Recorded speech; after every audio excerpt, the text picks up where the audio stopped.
Barack Obama in 2004 was totally unknown. People were saying, I don't know who this guy is. I wonder why they picked him. He had this reputation as a bit of an upstart, as sort of a young, rising figure in the party, but no one knew who this guy was. This was his chance to introduce himself to people. Tonight is a particular honor for me because, let's face it, my presence on this stage is pretty unlikely. My father was a foreign student, born and raised in a small village in Kenya. What makes a great political speech is if you can somehow fold your story into this larger American story. The next thing he says is about his mother's family. His grandfather fought in World War II. He used the GI Bill. They settled in Kansas, so white people could say, he's just like us. My parents shared not only an improbable love, they shared an abiding faith in the possibilities of this nation. I stand here knowing that my story is part of the larger American story, that I owe a debt to all of those who came before me, and that in no other country on earth is my story even possible. Going into this speech, we've had 4 years of George Bush, and we felt as a country like we've grown further apart.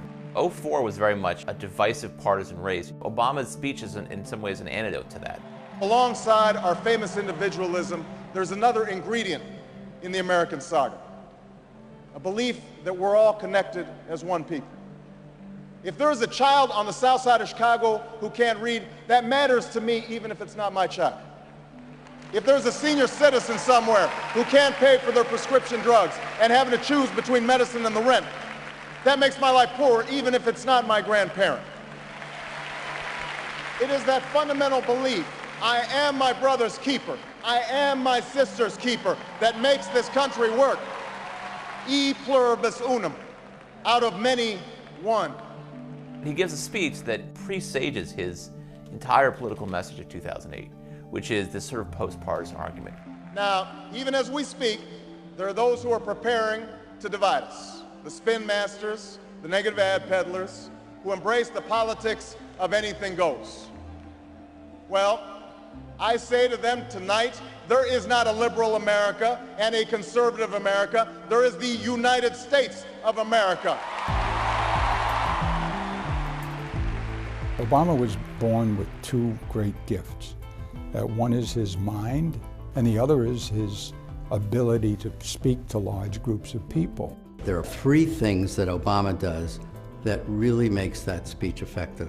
He wants concrete detail. He likes story. And he loves antithesis, the use of repetition and structure to show contrast. There is not a liberal America or a conservative America. There is one America. There is not a black America and a white America and Latino America and Asian America. There's the United States of America. The pundits like to slice and dice our country into red states and blue states, but I've got news for them too. We worship an awesome God in the blue states, and we don't like federal agents poking around in our libraries in the red states. We coach Little League in the blue states, and yes, we've got some gay friends in the red states. We are one people, all of us pledging allegiance to the Stars and Stripes, all of us defending the United States of America. The way he uses his hands, he actually points a lot and does a lot of this, and a lot of this, and a lot of that. In doing so, he gives off this sense of energy. I am new, I'm someone who is dynamic.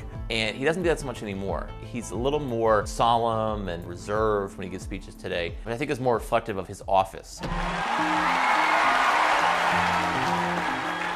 In the end, that's what this election is about. Do we participate in a politics of cynicism, or do we participate in a politics of hope? It's the hope of slaves sitting around a fire singing freedom songs, the hope of immigrants setting out for distant shores, the hope of a young naval lieutenant bravely patrolling the Mekong Delta, the hope of a mill worker's son who dares to defy the odds, the hope of a skinny kid with a funny name who believes that America has a place for him too. Hope in the face of difficulty, hope in the face of uncertainty, the audacity of hope. His appearance at that convention, which was the best speech of the convention, better than John Kerry's, was electrifying, and without it, he wouldn't be president. I think sincerity means a lot. There are people who, when they speak the truth as they see it, and they're very effective doing that. I believe this country will reclaim its promise, and out of this long political darkness, a brighter day will come. Thank you very much, everybody. God bless you.